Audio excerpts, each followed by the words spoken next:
నిన్న నేను లేనప్పుడు మా బాబు దగ్గరకు వచ్చి నీ ప్రాపర్టీ నాకు కావాలి అని బెదిరించింది ఎవడు?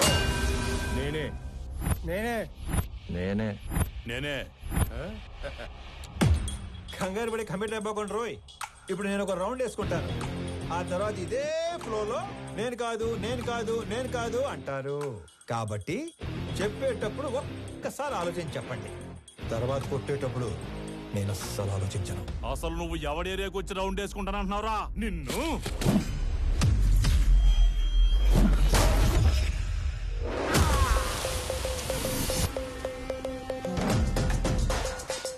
ఇంకా మాట్లాడుకుంటానే ఉన్నాం కదా, అప్పుడు ఎందుకు కొట్టావండి? నాకు వీళ్ళలో విలన్ కనిపించాడు. కనిపిస్తే if I see a villain in you, you will see a hero in me. నీలో విలన్ నాకు కనిపిస్తే నాలో హీరోని కనిపిస్తాడు. సో నేను మాట్లాడేటప్పుడు నీలో విలన్ అస్సలు బయట రాకూడదమ్మా. అసలు నువ్వు ఇక్కడి నుంచి బయటకు వెళ్తేనే కదరా. ఇదిగో ఇలాగే విలన్ బయటకు వచ్చేస్తానే.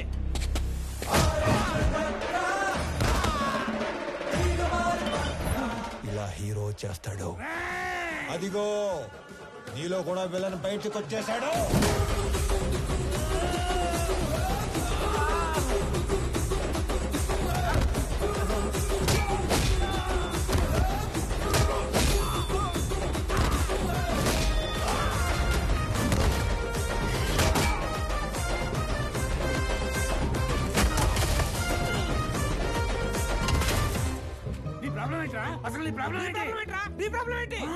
అది కాదన్నా, మనలోంచి విలన్ బయటికి వస్తే అన్నలోంచి హీరో బయటికి వస్తాడని ఆల్రెడీ చెప్పాడు కదా.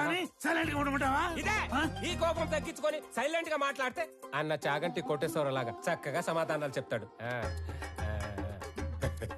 నీ ప్రాబ్లం ఏంటి తమ్ముడు?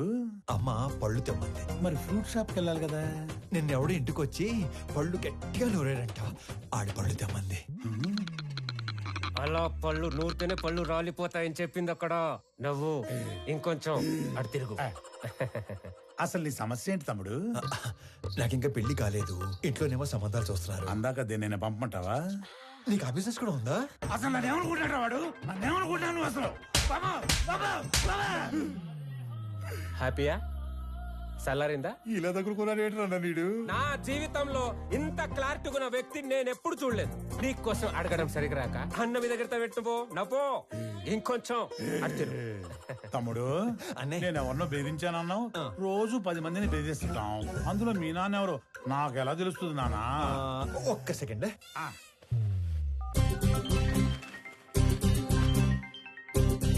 నానోయ్ రౌండ్ అయిందా? అయింది. ఎంటర్టైన్మెంట్ రౌండ్ నడుస్తుంది అంతేగా? అంతే అంతే. నాకు చూపించు. ఇదిగో. అచ్చా నువ్వు ఈడి కొడుకువా? నీ ఫ్యామిలీ మొత్తాన్ని చంపైనా సరే ఆ ఇల్లు లాక్కుంటాం. వచ్చేసాడు. మీ అందులోని విలన్ వచ్చేసాడు. ఒక నీలో తప్ప అందులోని విలన్ వచ్చాడు. ఇక నాలో హీరో బయటకు వచ్చేస్తాడు. పట్టుకో. నీ కొడుకు కొడుతుండే కదా చాలా కాలం.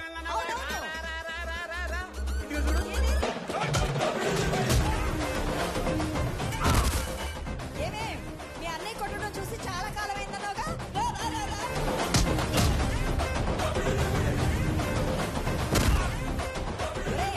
ఆ గుండుగాడిని 4 ఎక్కువైరా. నేను చాలా ఎక్స్ట్రాలు మాట్లాడాడు.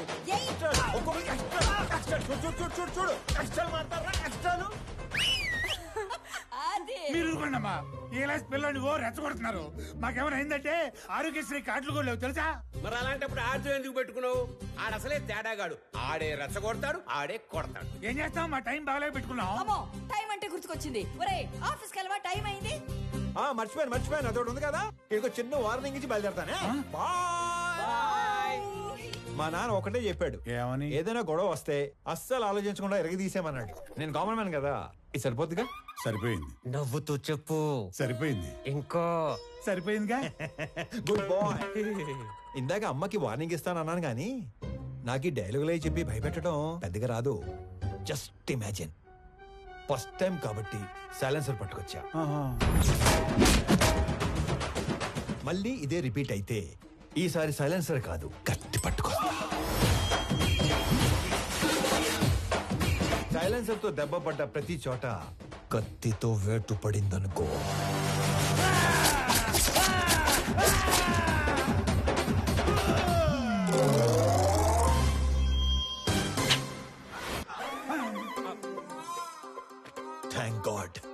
కత్తి పట్టుకు రాలేదు కాబట్టి నీ చేతులు ఇంకా నీతోనే ఉన్నాయి. ఇవి నీకే బాగున్నాయి. ఆ? జాగ్రత్తగా పెట్టుకో. ఇలానా మరి? ఓకే అన్నా. ఏంటి? ఏం లేదన్నా, వెళ్ళండి. తొందరగా వెళ్ళమంటారా? వెళ్ళండి.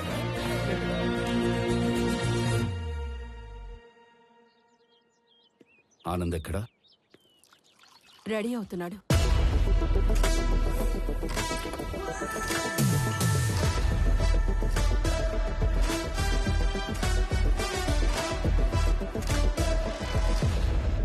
Sir, tablets. వైజాగ్లో ఏదో గొడవ అయిందట సార్. అది వైజాగ్లో ఏం జరిగింది?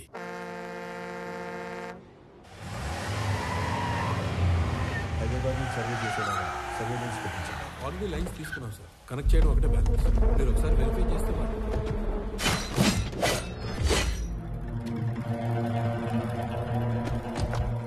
ఎవరు మీరు? నీ 200 ఎకరాల్లోకి వస్తేనే ఎవరు నువ్వు, ఎవరు రానిచ్చారు అని అడుగుతున్నాడు. 682 చదరపు కిలోమీటర్లున్న నా వైజాగ్ కాన్స్టిట్యున్సీలోకి వచ్చి 1000 మందికి ఉద్యోగాలు, 100 కోట్ల ప్రాజెక్టు కడుతుంటే ఏరియా ఎక్స్ఎమ్మెల్యేని నేను అడగొద్దా ఎవరు నువ్వు, ఎవరు రానిచ్చారు అని? ప్లీజ్ సార్, గొడవ చేయకండి, కూర్చొని మాట్లాడుకుందాం. నేను మాట్లాడడానికి వచ్చాను కాబట్టే నా మనుషులు ఇంకా వెనకే ఉన్నారు, మీరింకా బతికే ఉన్నారు. అది కాదు సార్, నేను చెప్పింది కూర్చో వినండి. నేను చెప్తున్నాను, నువ్వు వినో. ఈ కంపెనీ ఇక్కడున్నంత కాలం బిజినెస్ లో 10% నాకివ్వాలి. సార్, ఇది కొన్ని వేల మంది కష్టం. దీన్ని ఎవరికి ఊరికే ఇచ్చి వాళ్ళ కష్టాన్ని అవమానించలేను. I'm sorry sir. 50 మందా? వీడు అసలే ఎవరి మీద చేయి కూడా ఎత్తాడు. ఎలా బయటపడ్డాడు అసలు? మా నాన్న ఒకటే చెప్పారు, ఇద్దరి మధ్య గొడవ వస్తే ముందుకెళ్ళి కొట్టేవాడు కామన్ మ్యాన్ అవుతాడు, టేబుల్కి అటు ఇటు కూర్చొని ప్రాబ్లం సాల్వ్ చేసుకునేవాడే బిజినెస్ మ్యాన్ అవుతాడు. నా కంపెనీలో 10% లాభాలు అడుక్కోవడానికి వచ్చిన వాడి కోసం ఆ కంపెనీ ఓనర్ని చంపడానికి వచ్చే అంత తెలివి తక్కువ వాళ్ళు కాబట్టే వాడి మిమ్మల్ని పనిలో పెట్టుకున్నాడు. ఏ మాత్రం తెలివి ఉన్నవాడైనా 100 రూపాయలు సంపాదించే వాడి వైపు ఉంటారా, అందులో 10 రూపాయలు అడుక్కోవడానికి వచ్చిన వాడి వైపు ఉంటారా? అండ్ ఆఫ్ కోర్స్ మిమ్మల్ని పోషిస్తాడు కాబట్టి. అది ఎప్పటి వరకు? మీకు రేపు 40-50 ఏళ్ళు వచ్చి ఒంట్లో బలం తగ్గాక అప్పుడు కూడా పోషిస్తాడా? మీకు ఇదంతా మానేసి ఏదో పని చేసుకోవాలని ఉంటుంది, కానీ మీ బ్యాక్గ్రౌండ్ చూసి ఎప్పుడూ పని ఇవ్వడం. నేనిస్తా. మీరు గౌరవంగా బతుకుతాను అంటే నా కంపెనీలో మీ అందరికీ ఉద్యోగాలు నేనిస్తాను. రోజు 8 గంటలే పని. వాడిలా ఎప్పుడు పడితే అప్పుడు పిలవను. ఇలాంటి వాటికి అస్సలు పిలవను.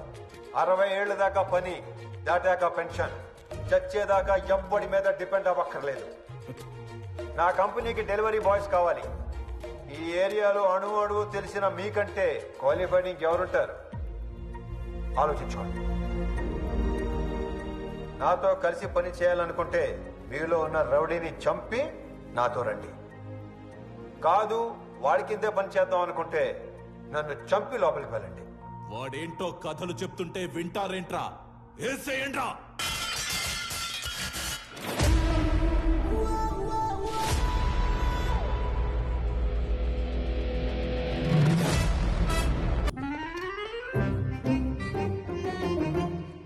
అండి వచ్చాడా? పొద్దునే వచ్చేసాడు సార్. మొన్న ఏదో లోన్ అప్లై చేస్తా అన్నారు, అప్లై చేశారా? ముందే తీసుకుంటే ఖర్చు అయిపోతే తీసుకోలేదు. లోన్కి అప్లై చేశాను. 15 రోజుల్లో శాంక్షన్ అయిపోతుంది. తర్వాత 1 రోజుల్లో పెళ్లి, అన్ని సెట్ అయిపోతాయి. సూపర్ సార్ మీరు. స్వామి ఎండి గారు పిలుస్తున్నారు. అచ్చి బాబాయ్, లోన్ శాంక్షన్ చేసినట్టున్నాడు. ఇప్పుడు వస్తాను. లోన్ శాంక్షన్ చేసినందుకు చాలా థ్యాంక్స్ అండి. గొడవ అయిందంట. Yes sir. నాకు నీలో హీరోని చూడాలని ఉందయ్యా. అర్థం కాలేదు సార్. Termination letter. ఎందుకు సార్? ఇందాక నువ్వు కొట్టినాడంటే నీకు భయం లేదట కదా? అస్సలేదు సార్. నాకుంది సార్. వాడు మళ్ళీ వస్తే కొడతావు కదా? బ్రహ్మాండంగా సార్. నేను కొట్టలేను. అందుకే నన్ను నమ్ముకొని ఇంట్లో 3 ఉన్నారు. నన్ను నమ్ముకున్న ఆఫీసులో 300 మంది ఉన్నారు. ఏదో ఫిక్స్ అయ్యాడు. ఇంతకీ ఏమంటారు? నిన్ను తీసేస్తే నేను హీరో అవుతా, మానేస్తే నువ్వు హీరో అవుతావు. నాకు నీలో హీరోని చూడాలని ఉంది. డైపర్ కంపెనీ పెట్టుకుంటే సరిపోదు, మాటికి అది వాడకుండా ఉండే ధైర్యం కూడా ఉండాలి. పిరికేదవా. పిరికి ఎదవని ఎక్కడైనా మర్చిపెట్టుకో. ఫోన్లే స్లోగానే తిట్టాడు. మొన్న పెళ్లి చూపుల్లో నాన్నగారు పెళ్లి చాలా గ్రాండ్గా చేయమన్నారు.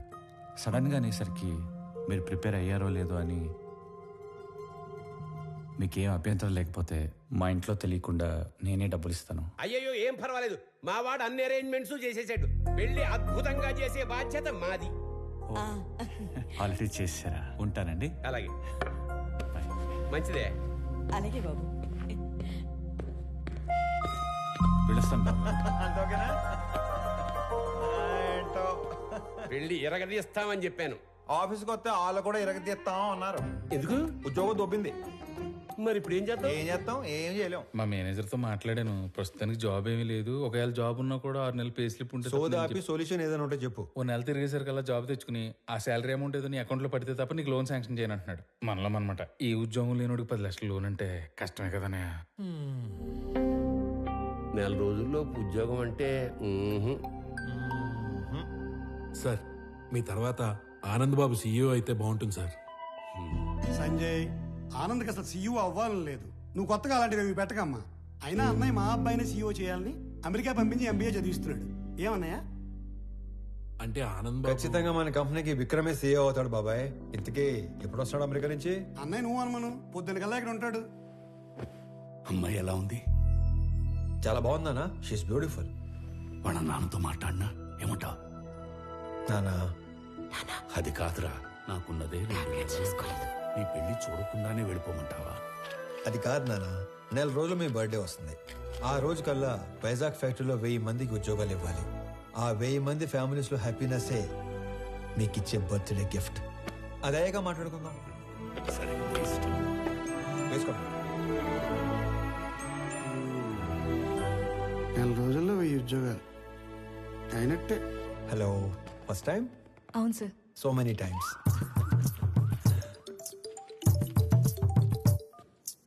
ఫోన్ చేసి మాట్లాడదేంటి? హలో అన్నయ్య, బావ మీట్ అవుదామంటే కాఫీ షాప్కి వచ్చాను. నువ్వు పెళ్లికి ముందే మీటింగ్లు పెట్టుకుంటే. Sorry brother, sorry. అన్నయ్య, నువ్వు పెళ్లికి ముందే మీటింగ్లు పెట్టుకుంటే పెళ్లి టైంకి మేము సెటిల్మెంట్లు పెట్టుకోవాల్సి వస్తుంది. అసలు ఒకసారి ఎందుకు వెళ్ళావు? నా ఫ్రెండ్తో కలిసి వచ్చాను అన్నయ్య.